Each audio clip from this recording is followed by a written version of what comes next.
Since the age of 15, I've had a passion for collecting archaic objects of our past, and I consider myself to have been very lucky to be in the right places at the right time.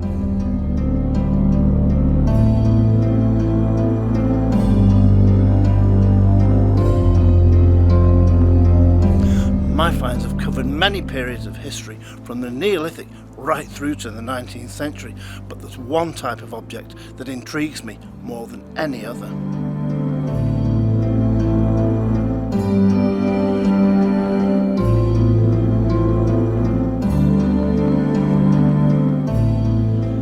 It's an object that's been created in stone, marble, bronze, and even wood, from the earliest days of human history right through to modern times.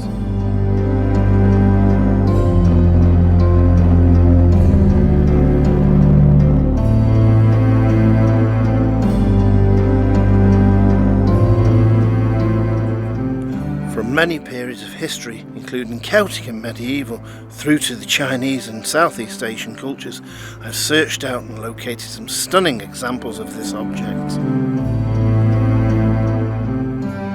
Welcome to the Headhunter.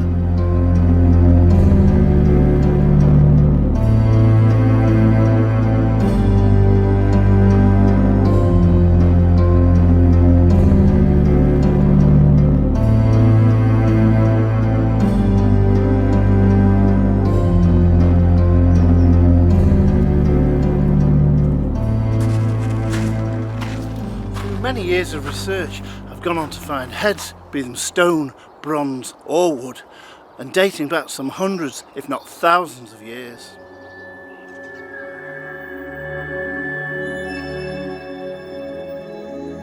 Well, just take a look at these 7 magnificent carved stone heads, ranging from Buddhas right through to what is possibly a Celtic head, and of course 2 smaller Buddha heads down here.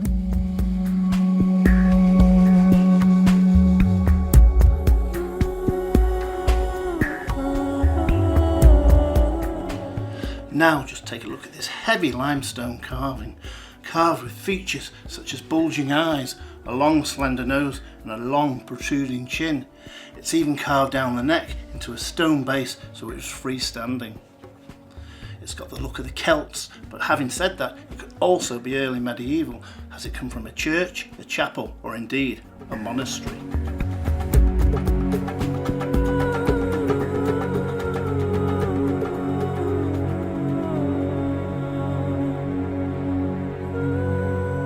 Just look at this beautiful stone carving, one of my favourites in the collection. Carved from shish stone, it represents a Gandharan Buddha from the Pakistan-Afghanistan border. Just look at the flowing hair and locks, the beautiful features, the protruding lips and the ears with the extended earlobes. If you turn it round, we can see here the long flowing hair down the neck. This is truly a splendid piece, weighing in at over 35 kilograms.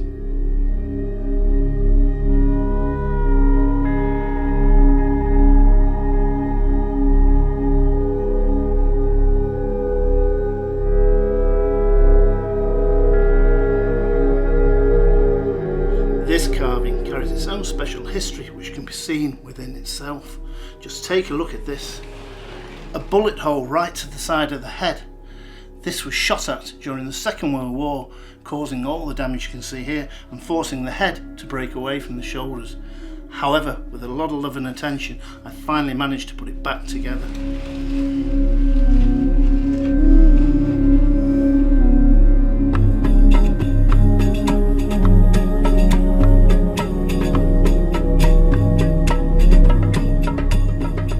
Now this piece is another one of my favourites, carved from limestone and weighing about 15 kilograms. It represents a monk with his robes and his hood and is mostly complete. However, if you turn to the back, you can see where it's been carved and cut away there in a V shape. This was most probably to mount it on a wall in a monastery or a church.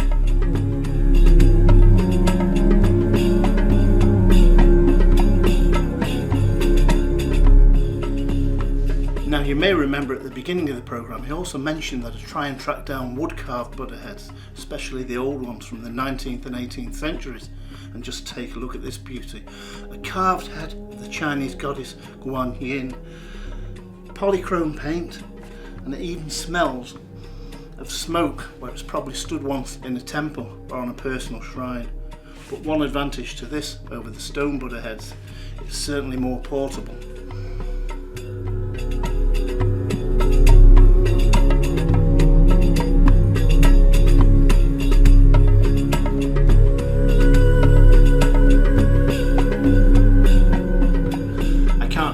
Feel proud that I've managed to recover such beautiful carvings from all around the world that have made their way to Britain over the past 200 to 300 years.